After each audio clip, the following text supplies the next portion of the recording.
Hi hello నమస్తే, నేను మీ Radhika. Welcome to Radhika organic terrace garden. ఇక్కడ చూసారంటే గ్రో బెడ్లో ఇప్పుడిప్పుడే మొలకొచ్చి ఆకులు వేస్తున్న పసుపు దుంపలు. ఇందులో నేను పసుపు దుంపలు నాటాను. కాకపోతే మీకు ఇందులో ఆకుకూరలు ఎక్కువగా కనిపిస్తున్నాయి. నేను విత్తనాలు వేయకపోయినా కానీ అవి విత్తనాలు పడి ఆటోమేటిక్గా మొలిచిన ఆకుకూరలు అవి. ఇంకో 4 రోజులు పోతే వాటన్నిటిని కూడా తీసేస్తాను. అప్పుడు మీకు ఇందులో పసుపు దుంపలు మొలకలు ఎక్కువగా కనిపిస్తూ ఉంటాయి. ఇకపోతే లాస్ట్ ఇయర్ నేను 5-6 కేజీల కన్నా ఎక్కువ పసుపు పండించాను. ఈసారి అంతకన్నా ఎక్కువ పసుపు పండించాలని చాలా కుండీలలో పసుపు నాటాను. నేను మన మిద్దె తోటలో మొక్కలు నాటడానికి ఎక్కువ మట్టిని వాడకుండా ఎండాకులు, కిచెన్ వేస్ట్నే కుండీలకు వేసి మొక్కలు నాటుతూ ఉంటానన్నమాట. అలా చేయడం వల్ల కంపోస్టు చేసుకున్నట్టు అవుతుంది. అలాగే కావలసిన మట్టి లేకపోయినా సరే తక్కువ మట్టిని ఉపయోగించి మొక్కలు నాటుకోవచ్చు. ఇంకా నాటుకున్న మొక్కలు కూడా చాలా బాగా బలంగా పెరుగుతాయి. మట్టి తెచ్చుకోలేకపోతున్నాము అనుకునే వాళ్లకు ఈ మెథడు చాలా బాగా యూజ్ అవుతుంది. సో నేను ఈసారి కూడా ఈ గ్రో బెడ్కి ఎండాకులు, కిచెన్ వేస్ట్ నింపి ఇందులో పసుపు దుంపలు నాటుతున్నాను. అలాగే ఇంకా మన వాళ్ళు ఎవరైనా పసుపు నాటుకోకుండా ఉంటే ఈ మంత్ లాస్ట్ లోపు పసుపు నాటేయండి. నేను కూడా లేట్ చెయ్యకుండా కుండీలలో ఎండాకులు, కిచెన్ వేస్ట్ నింపి పసుపు దుంపలు నాటడము చూపిస్తాను. ముందుగా మన ఛానల్ని సబ్స్క్రైబ్ చేసుకొని కింద కనిపిస్తున్న బెల్ సింబల్ని టచ్ చేసి యాక్టివేషన్ చేసుకోండి. బెల్ సింబల్ని యాక్టివేషన్ చేయడం వల్ల నేను వీడియోస్ అప్లోడ్ చేయగానే మీకు నోటిఫికేషన్ వస్తుంది. మీరు మిస్ అవ్వకుండా చూడొచ్చు. గ్రో బెడ్ని డైరెక్ట్గా కింద పెట్టకుండా ఇలా కింద చిన్న చిన్న స్టాండ్స్ని పేర్చేసి దానిపైన ఇంట్లో టైల్స్ ఖాళీగా ఉండే వాటిని గ్రో బెడ్కి సపోర్ట్గా ఇలా పెట్టేసి వీటిపైన గ్రో బెడ్ని పెట్టేశాను. దీనికి అడుగున హోల్స్ పెట్టలేదు. గ్రో బెడ్కి అడుగున హోల్స్ పెట్టలేదు. నేను గ్రో బ్యాగ్కి కుట్లు వేసిన చోటు నుండి నీళ్ళంతా కూడా వెళ్ళిపోతాయని నేను హోల్స్ పెట్టలేదు. ఇందులో వేస్తున్న మట్టిని కూడా నేను కిందనే కలిపి తీసుకొచ్చి ఇందులో వేస్తున్నాను. సో పాత మట్టిని తీసుకొని అందులో వర్మీ కంపోస్ట్ మాత్రమే వేసి కలిపి తీసుకొచ్చి వేస్తున్నాను. అడుగున ఒక 2 లేయర్స్ వరకు వేస్తాను మట్టిని. పాత మట్టిలో ఎర్త్వామ్స్ కనుక ఉంటే ఈ వర్మీ కంపోస్ట్ కూడా కలపాల్సిన పని ఉండేది కాదు. ఎర్త్వామ్స్ ఉంటే మనం వేసే వేస్ట్ అంతా కూడా తిని కంపోస్ట్ తొందరగా చేస్తుంది. లేదనుకోండి వేసినవి కంపోస్ట్ అవ్వడానికి చాలా టైం పడుతుంది. అందుకే అందులో ఎర్త్వామ్స్ అయినా ఉండేలాగా చూడాలి, లేకపోతే వర్మీ కంపోస్ట్ అయినా కలపాలి కొంచెము. వర్మీ కంపోస్టు లేకపోతే ఎండిన పశువుల ఎరువు వీటి నుండి ఎర్త్వామ్స్ ఆటోమేటిక్గా వచ్చేస్తాయి. అవి తిని కంపోస్ట్ చేస్తాయి అన్నమాట. అడుగున 2 లేయర్స్ వరకు మట్టి వేశాక దానిపైన నేను గార్డెన్లో వచ్చిన ఎండాకులు, అన్ని కొమ్మలు, మనం మొక్కలు అయిపోయిన తర్వాత తీసేస్తాం కదా, వాటన్నిటినీ ఇలా సంచులలో వేసి పెడతాను. అవసరమైనప్పుడు వాటిని ఇలా కుండీలలో వేసి మొక్కలు నాటుకుంటానన్నమాట. సో ఇప్పుడు కూడా నేను సంచులలో ఉన్న ఎండాకులు, చెత్త, కొమ్మలు, కిచెన్ వేస్ట్ అంతా వేసి పైన ఒక లేయరు లేదా 2 లేయర్స్ మట్టి కప్పేస్తానన్నమాట. ఇక్కడ ఒక లేయర్లో వేస్ట్ అంతా కూడా వేశాను, కానీ అవసరమైతే లేయర్స్గా కూడా వేసి మొక్కలు నాటుతానన్నమాట. పైన ఒక 2 లేయర్స్ మట్టి వేసి కింద వరకు అంతా తడిచేలాగా నీళ్లు చల్లి అలాగే ఒక 10 రోజులు వదిలేసి 10 రోజుల తర్వాత మొక్కలు నాటుతాను. 10 రోజుల తర్వాత మొక్కలు నాటుతాను అంటే ఆ 10 రోజులు అలా వదిలేయడం కాదన్నమాట. అప్పుడప్పుడు అంటే 2 రోజులకు ఒక్కసారో లేక 3 రోజులకు ఒక్కసారో నీళ్లు చల్లుతూ ఉండాలి.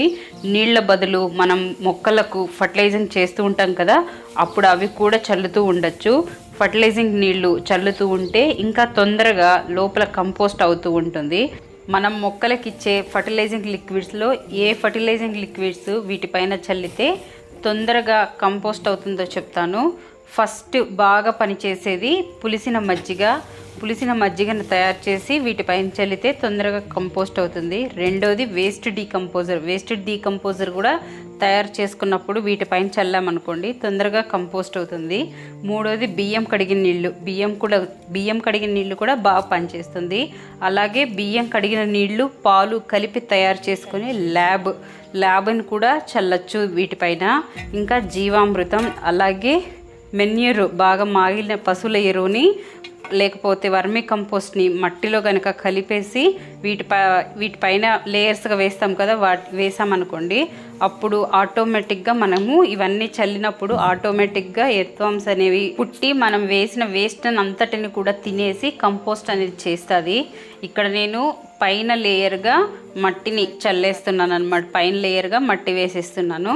గ్రో బెడ్ పై వరకు నేను మట్టి వేసుకున్నాను అనమాట, ఒక లేయరు.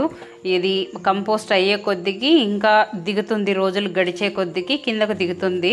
సో ఇక్కడ పైన చూసారంటే నేను రాళ్ళు లాగా మట్టి వేశాను.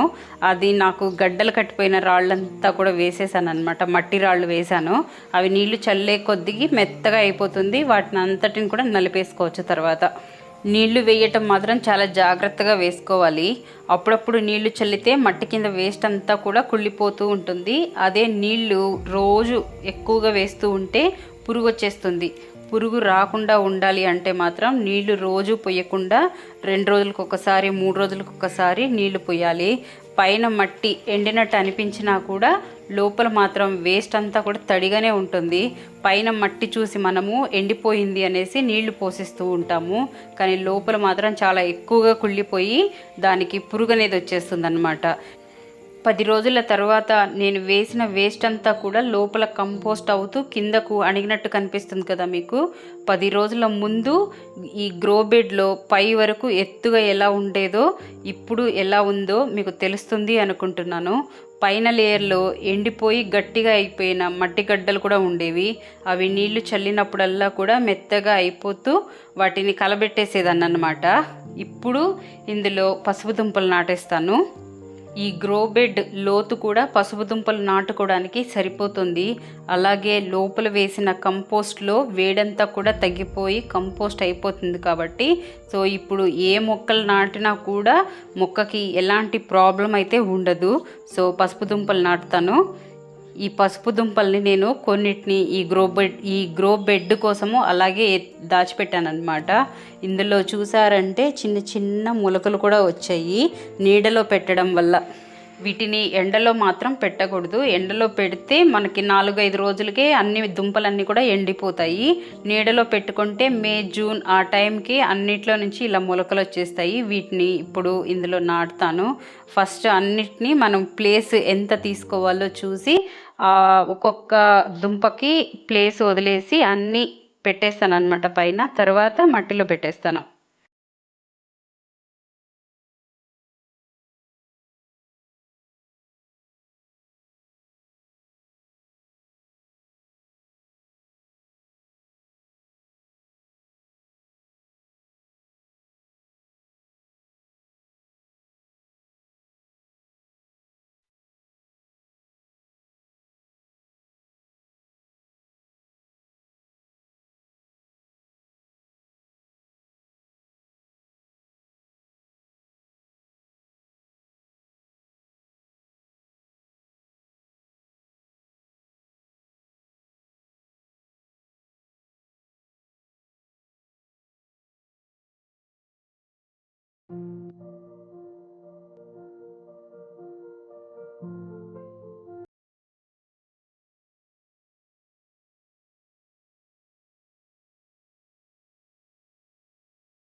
చూస్తున్నారు కదా, ఇక్కడ నేను ఒక్కొక్క దుంపకి ఎంత ప్లేస్ వదిలి నాటుకుంటున్నానో.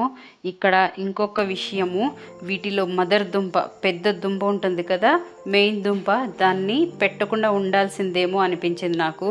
అందులో మొలక వస్తుందో రాదో చూద్దామని పెట్టాను, కానీ మొలక వస్తుంది. కానీ ఈసారి అయితే పెట్టాను, కానీ నెక్స్ట్ టైం నుంచి నేను పెట్టాను అన్నమాట దీన్ని.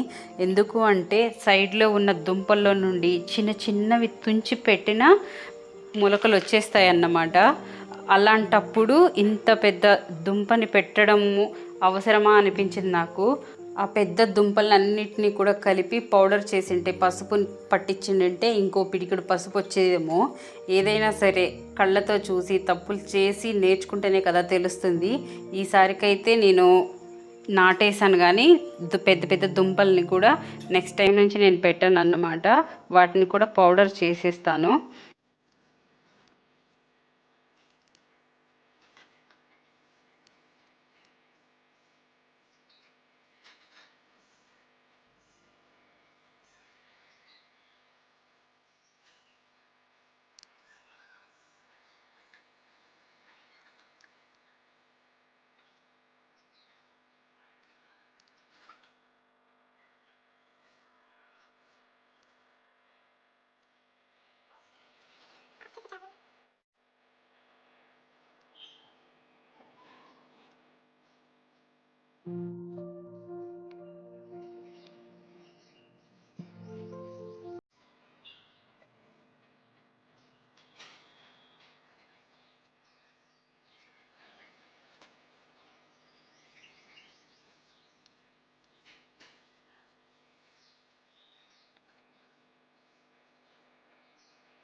ఓకే, చూశారు కదా, ఎండాకులు కిచెన్ వేస్ట్ వేసి నింపి పసుపు కూడా నాటేశాను. ఇంకా పోతే మట్టి తెచ్చుకోలేకపోతున్నాము అనే వాళ్ళకి, అలాగే తక్కువ ప్లేస్ ఉన్న వాళ్ళకి కూడా, ఇంకా మట్టి మాకు దొరకడం లేదు అనే వాళ్ళకి ఎలాంటి మొక్కలైనా కానీ, అవుట్డోర్ కానివ్వండి, ఇండోర్ కానివ్వండి, ఎలాంటి మొక్కలైనా కానీ నాటుకోవడానికి ఈ మెథడు చాలా బాగా యూజ్ అవుతుంది. అలాగే వీడియోని స్కిప్ చేయకుండా లాస్ట్ వరకు చూడండి, మీకు క్లియర్గా నేను ఎలా చేశాను అన్నది మీకు అర్థమవుతుంది. అలాగే ఈ వీడియో మీకు ఎలా అనిపించిందో మీరు మీ కమెంట్స్ ద్వారా తెలియజేయండి. నచ్చినట్లయితే లైక్ చేయండి. అలాగే మీ ఫ్రెండ్స్ అందరికీ కూడా వీడియోని షేర్ చేయండి. అందరికీ వీడియో యూజ్ అవుతుంది. ఇంకా ఛానల్ని సబ్స్క్రైబ్ చేసుకోండి. I wish you happy gardening.